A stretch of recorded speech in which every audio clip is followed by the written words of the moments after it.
Hello दोस्तों, स्वागत है आप सभी का मैथ्स दीवाने पर।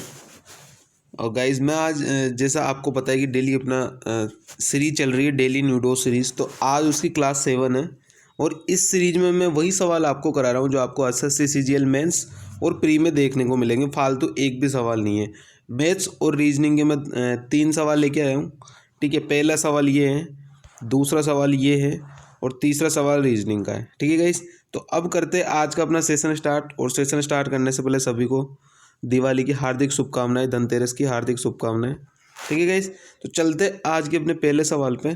पहला सवाल क्या बोल रहे हैं, एक दुकानदार 3 वस्तुएं जो है एक्स वाई जेड को बेचने पर क्रमशः 21%, 19% और 3% की हानि होती है। एक्स और वाई पर कुल 20.66% तथा वाई और जेड पर कुल 11% की हानि होती है। तो तीनों वस्तुओं पर कुल हानि ज्ञात करनी है। क्या करना है मेरे दोस्त, तीनों वस्तुओं पर कुल हानि ज्ञात करनी है। सवाल को ध्यान से समझना। एलिगेशन से इस तरीके के सवाल को करेंगे और 2 बार एलिगेशन लगाएंगे। कितनी बार लगाएंगे? 2 बार, क्योंकि यहाँ पर एक बार तो दिया हुआ है अपने को एक्स और वाई का टोटल, एक्स और वाई का टोटल, एक बार दिया हुआ है वाई और जेड का टोटल, यानी 2 बार एलिगेशन लगेगा। तो पकड़ लो, सबसे पहले एक्स और वाई का टोटल दिया है तो एक्स और वाई को पकड़ लो। तो एक्स और वाई कितना है? 21 और 19 है। तो ये 21, ये लग गया 19 और इस पे टोटल लाभ कितने का हो रहा है? कुल हानि कितने की हो रही है? 20.67, यानी 20+2/3 लिख सकता हूँ मैं। 20+2/3 लिख सकता हूँ। कोई दिक्कत नहीं है। या लगा दो एलिगेशन। क्या लगाओगे मेरे दोस्त? एलिगेशन लगाओगे। एलिगेशन लगाओगे तो यहाँ से क्या निकल के आएगा? 20 सही 2/3 में से 19 माइनस होएगा तो कितना आएगा मेरे दोस्त? यह आएगा इसको 1+2/3 यानी 5/3, या मैंने लिख दिया 5/3। या कितना आ जाएगा? 1/3, तो ये आ गया 1/3। रेशियो काटूंगा कितना आ जाएगा? 5 और 1 आ जाएगा। ये एक्स और वाई का आया है। किसका आया है? एक्स और वाई का। या यहाँ तक अपन ने सोल्व कर लिया। मैं कलर चेंज करके बता रहा हूँ आपको कि यहाँ तक अपना सोल्व हो चुका। ठीक है, यहाँ तक, तथा तक। अब बोला है वाई और जेड पर कुल हानि 11% है, तो वाई और जेड पर लगा दो, क्योंकि यहाँ से अपने को सिर्फ एक्स और वाई का पता लगा है। ठीक है, एक्स और वाई का सीपी आया है निकल के, जेड का नहीं आया। तो जेड का निकालने के लिए मेरे को एक बार एलिगेशन और लगाना पड़ेगा। तो अब मैं एलिगेशन लगा रहा हूँ किस पे? वाई पे और जेड पे। ठीक है मेरे दोस्त, वाई पर कितने की हानि हो रही है? 19 की, जेड पर 3 की। तो ये लिख दिया मैंने 19 और ये लिख दिया मैंने 3। और वाई और जेड पर टोटल हानि कितने की हो रही है? 11% की। कितने की हानि हो रही है? 11% की। तो ये एलिगेशन लगा दो मेरे दोस्त 11 पे। तो यहाँ से वाई और जेड का कितना निकल के आ जाएगा? ये 8 और ये 8, यानी 1:1 आ गया। यानी एक्स वाई और जेड का रेशियो मेरे दोस्त क्या हो गया? एक्स वाई और जेड का रेशियो कितना हो गया? 5, 1 और 1 हो गया, क्योंकि यहाँ पे भी वाई 1, यहाँ पे भी वाई 1। तो एक्स वाई जेड का रेशियो कितना हो गया? 5, 1, 1। ठीक है, अब मेरे को करनी है सिर्फ की हानि निकालनी है, तीनों वस्तुओं पर कुल हानि। तो तीनों वस्तुओं पर कुल हानि कितने की हो रही थी? 21 की, 19 की और 3% की। यानी इन तीनों का मेरे को इतना परसेंट निकालना है। तो अगर मैं इनका निकालूंगा तो पॉइंट में जाएगा, तो मैं सभी के आगे 2 2 जीरो चिपका दूं तो कोई दिक्कत नहीं होनी चाहिए, क्योंकि अभी भी रेशियो वही है, 5:1:1। चीज़ों को ध्यान से समझना, अभी भी रेशियो 5:1:1 ही है। बस मैंने आगे 2 2 जीरो इसीलिए चिपकाया है ताकि कैलकुलेशन आसानी से हो जाए। तो इसका 21% मेरे दोस्त कितना होता है? 21% की हानि है, पहले पे लिखा हुआ है ना भाई। कलर चेंज करके बता रहा हूँ। ठीक है, कलर चेंज करके बता रहा हूँ। 21% की हानि, 19% की हानि और 3% की हानि, ये लिखा हुआ है। तो 500 पे 21% की हानि होगी तो मेरे दोस्त कितना निकल के आएगा? 105 निकल के आएगा। 21% की हानि का मतलब क्या हो गया? 21 पंजे 105, 21% मतलब 105। यहाँ पे कितना निकल के आएगा? 19% की हानि, यानी 19 ही निकल के आएगा। 100 पे 3% की हानि हो रही है, मतलब 3% का ही लॉस हो रहा है, तो ये 3।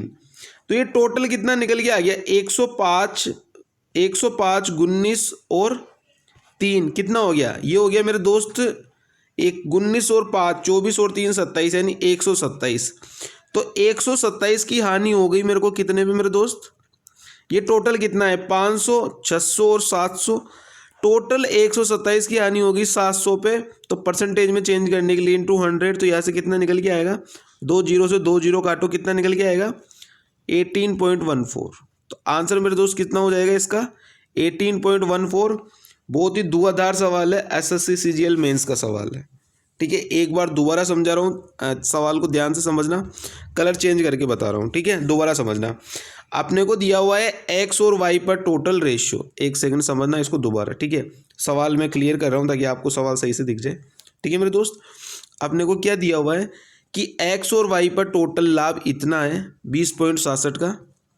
ठीक है, तो एक बार एलिगेशन लगेगा एक्स और वाई में, फिर क्या दिया हुआ है वाई और जेड पर टोटल हानि 11% है, तो एक बार एलिगेशन लगेगा वाई और जेड पे। तो एक्स और वाई पे लगा दिया एलिगेशन, टोटल यहाँ पे आ गया, वाई और जेड पर लगा दिया टोटल यहाँ पर आ गया, तो रेशियो निकल के आ गया 5:1:1। अब इस 5:1:1 को मैं 500 100 लिख सकता हूँ ना, क्योंकि अभी भी रेशियो 5:1:1 ही है। सिर्फ मेरे को कैलकुलेशन करने में आसानी हो जाएगी, पॉइंट में नहीं जाएगा। तो 500 में 21% का लॉस हो रहा है, 19% का, 3% का एक्स वाई जेड पर लॉस हो रहा है ये। तो 500 पर 21% का लॉस होगा, मतलब 105 का लॉस होगा। 500 गुणा में 21 डिवाइड बाई 100, 105 का लॉस यहाँ पे। 100 पे 19 का लॉस तो 19 का लॉस, 100 पे 3 का लॉस तो 3 का लॉस। टोटल लॉस कितना हो गया 105, 19 और 3, 127 का लॉस हो गया टोटल।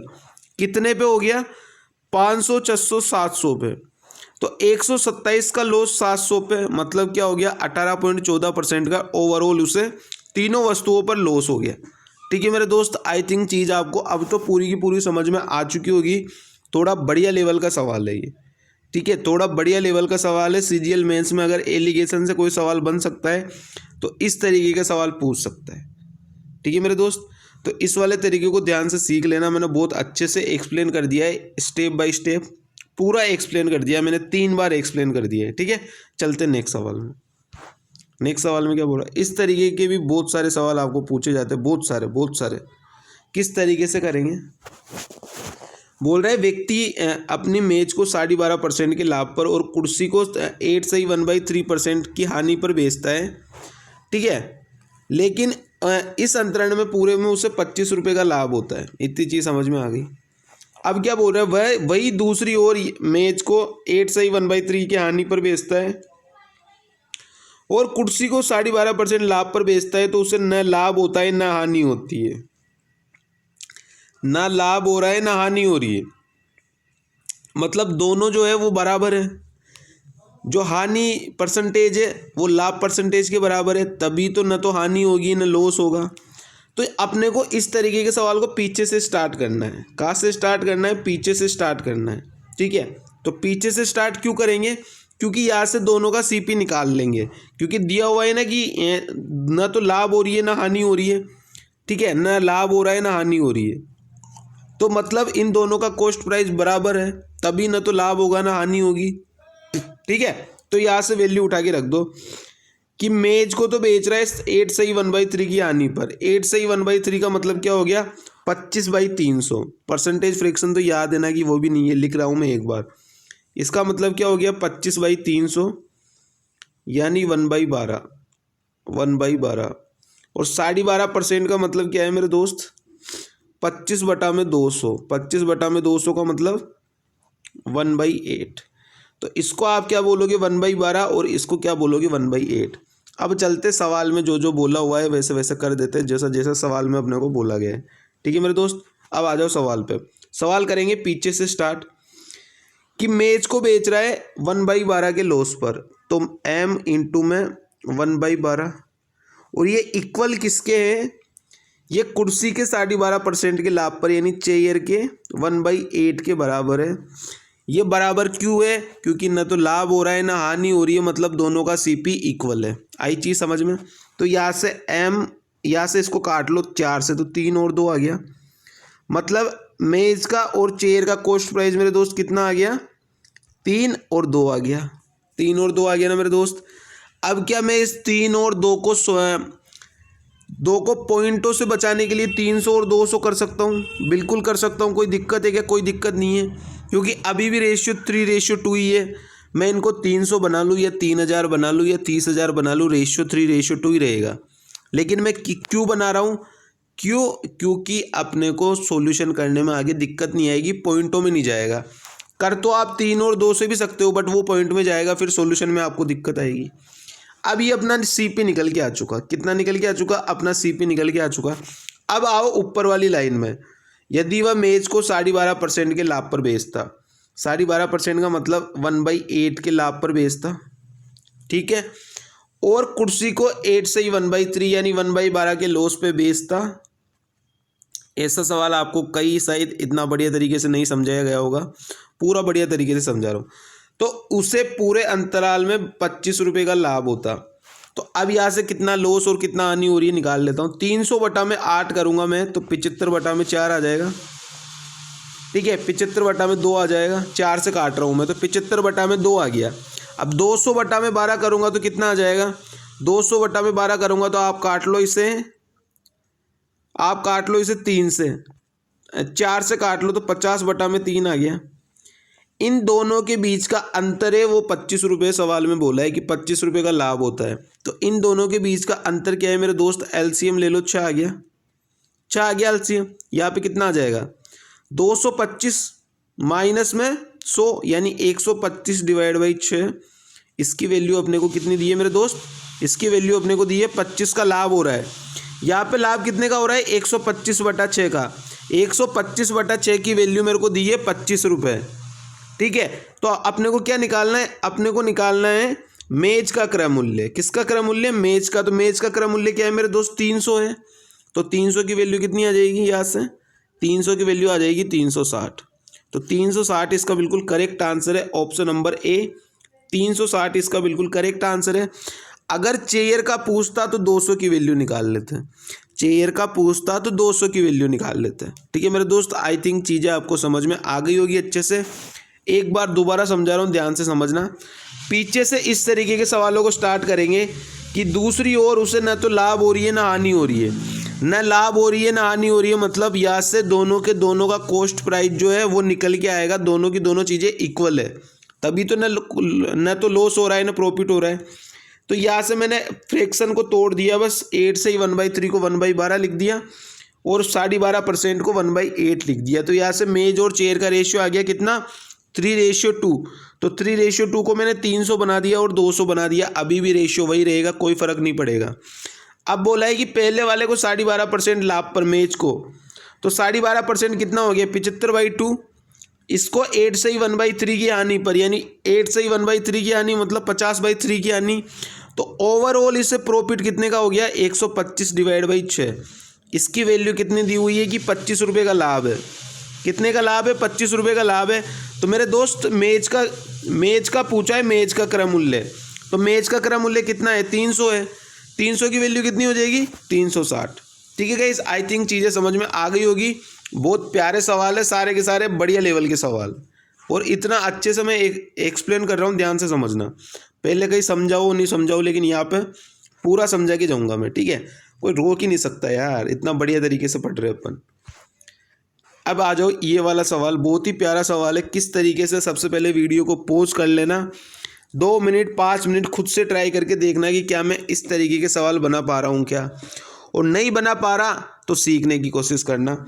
सबसे पहले आ जाओ इस पे, राइट पे आ जाओ, ठीक है, राइट पे आ जाओ। राइट की प्लेस वैल्यू लिख लो आप सबसे पहले। तो राइट की प्लेस वैल्यू क्या हो जाएगी? डब्ल्यू की प्लेस वैल्यू कितनी हो जाएगी? 23। आर की प्लेस वैल्यू कितनी हो जाएगी? RST यानी 18। उसके बाद में आई की प्लेस वैल्यू कितनी हो जाएगी? 9। टी की सभी को पता है, बच्चे को 20। ई की कितनी हो गई? 5 हो गई। और इसका अपने को साइन क्या दिया हुआ है? D60X। डी की प्लेस वैल्यू 4, ये 60, और एक्स की प्लेस वैल्यू कितनी होती है? XYZ यानी 24 हो गई मेरे दोस्त। अब आप ये देखोगे कि इस लास्ट वाले में तो माइनस का 1 कर रखा है, माइनस का 1 कर रखा है, शुरू वाले में और इसके लास्ट वाले में प्लस का 1 कर रखा है। लेकिन ये 60 कैसे आ रहा है? ये 60 की है अपने को कि 60 कैसे लाए अपन? ये शुरू का और फर्स्ट का तो आ गया अपने को, बीच का कैसे लाए? 60। तो उसके लिए क्या करेंगे अपन? इन सबको जोड़ के देखो, 23, 18, 9, 20, 5। 23 और 18 कितना हो जाएगा? 23 और 18 33, 33 में से 31, 31 और 9 40, 40 और देखना यहाँ से कितना हो गया? 23, 23 और 18, ठीक है, 23 और 41, 41 और 9 50, 60, 70, 75। तो प्लेस वैल्यू का टोटल सम कितना आ गया? 75। 75 में से 15 माइनस कर दे तो 60 अपने पास आ सकता है, ठीक है। यानी प्लेस वैल्यू को जोड़ के 15 माइनस करना है, और ये साइड वाली वैल्यू दोनों अपने पास निकल के आ गई। किस तरीके से निकालेंगे, ठीक है। अब आ जाओ एप्पल पे। क्या एप्पल पे भी यही लग रहा है क्या? एप्पल की प्लेस वैल्यू लिख लो। तो ए की प्लेस वैल्यू कितनी होती है? 1 होती है। पी की कितनी होती है? MNOP 16 हो गई, 16 हो गई। एल की कितनी हो जाएगी? एल की हो जाएगी 12। ई की बच्चे को पता है 5 है। अब क्या होगा? क्या ये यहाँ पे अप्लाई कर रहेगा? जैसे यहाँ से 5 से 4 हो रहा था, तो यहाँ पे भी 4 लिख दो, -1 होगा यहाँ पे भी। और लास्ट में कितना होगा? यहाँ से 1 था, तो यहाँ पे लास्ट में बी आना चाहिए, क्योंकि +1 करेंगे तो यहाँ पे लास्ट में बी आना चाहिए, और यहाँ पे डी आना चाहिए था। क्या यहाँ पे डी और बी है क्या? बिल्कुल डी और बी है, मतलब ये वाली कंडीशन लग जाएगी। अब क्या करेंगे? बीच वाले नंबर के लिए इन सभी को जोड़ के 15 माइनस कर देंगे। इन सभी को जोड़ो तो 16 और 16 32 और 1 33, 33 और 12 कितना हो गया? 45, 45 और 5 कितना हो गया? 50। तो 50 में से 15 माइनस करोगे तो कितना आएगा? 35 आएगा। क्या 35 आ रहा है क्या यहाँ पे? बिल्कुल 35 आ रहा है यहाँ पे। मतलब यही कंडीशन अपने को लगानी है। क्या करना है? यही कंडीशन अपने को लगानी है। अब आ जाओ बेसिस पे, ठीक है। ये मैं क्लियर कर रहा हूँ। अब मैं कर रहा हूँ बेसिस का। किसका कर रहा हूँ मेरे दोस्त? अब ये नीचे वाले को मैं मिटा रहा हूँ। अब मैं आ रहा हूँ बेसिस पे। किस पे आ रहा हूँ? बेसिस पे आ रहा हूँ, क्योंकि अपन ने देख लिया कि एप्पल पे भी फॉलो हो रहा है, एप्पल पे भी फॉलो हो रहा है, तो बेसिस पे भी पूरा फॉलो होगा, ठीक है। बेसिस पे पूरा फॉलो होना चाहिए। तो सबसे पहले तो मैं लास्ट वाली वैल्यू से +1 करके लास्ट में सी आना चाहिए। तो सिर्फ इन दोनों ऑप्शन में आ रहा है, तो ये वाला ऑप्शन भी नहीं होगा, ये वाला ऑप्शन भी नहीं होगा, क्योंकि अरे मेरे भाई जो लास्ट में जो अक्षर आएगा उसमें +1 होगा। यहाँ पे बी है तो लास्ट वाले अक्षर में सी होना चाहिए ना मेरे दोस्त। तो सी तो सिर्फ 2 ही जगह है, 2 ही जगह है, तो 2 ऑप्शन तो वैसे भी कट गए अपने। अब आ जाओ बेसिस पे। बेसिस का क्या हो जाएगा? मैं सोल्व करके बता रहा हूँ, ठीक है, डायरेक्ट मैं कर रहा हूँ सोल्व। बी की प्लेस वैल्यू कितनी है मेरे दोस्त? बी की प्लेस वैल्यू होती है 2, ए की प्लेस वैल्यू 1, एस टी की प्लेस वैल्यू 20, तो इसकी 19, आई की प्लेस वैल्यू 9 और वापस एस की 19 बराबर। इसमें से 1 माइनस होना चाहिए, तो 1 पे क्या आएगा? 18 आएगा। यानी ये कितना हो जाएगा? ये 18 करना है मेरे को, क्योंकि 1 माइनस करके 18 आना चाहिए था। तो पहला वर्ड तो आएगा आर। अब लास्ट में कितना आएगा? 2 और 1 +1 होना चाहिए, यानी यहाँ पे कितना आएगा? सी आएगा, क्योंकि 3 ही तो है, +1 करोगे तो 3 सी आएगा। अब बीच में क्या आना चाहिए? वो मेन है। बीच में इन सभी को जोड़ के प्लेस वैल्यू को जोड़ के -15 करेंगे, तो 19 और 19 38, 38 और 1 39, 39 और 9 48, 48 और 2 50। तो 50 - 15 करोगे तो कितना आएगा मेरे दोस्त? 35। तो यहाँ कितना आ जाएगा? 35। यानी आंसर कितना आ गया? R35C। क्या आंसर आ जाएगा? R35C। ऑप्शन नंबर बी इसका बिल्कुल करेक्ट आंसर है। बहुत ही प्यारा सवाल है, बहुत ही अच्छा सवाल है। इस तरीके के सवाल आगे से आएंगे तो ध्यान रखना किस तरीके से आपको अप्रोच करनी है। पूरा स्टेप बाय स्टेप मैंने पूरा का पूरा तीनों के तीनों सवाल अच्छे से समझा दिए, ठीक है गाइस। तो बताना मेरे को कैसा लग रहा है सेशन, आपको पसंद आ रहा है कि क्या मैं इसी तरह की क्लासेज आगे कंटिन्यू करूँ या नहीं करूँ, ठीक है। कमेंट करके ज़रूर बताना, और चैनल पे नए आए हो तो चैनल को शेयर ज़रूर कर देना, सब्सक्राइब ज़रूर करके जाना, ठीक है दोस्त। चलते, thank you so much, tata bye bye.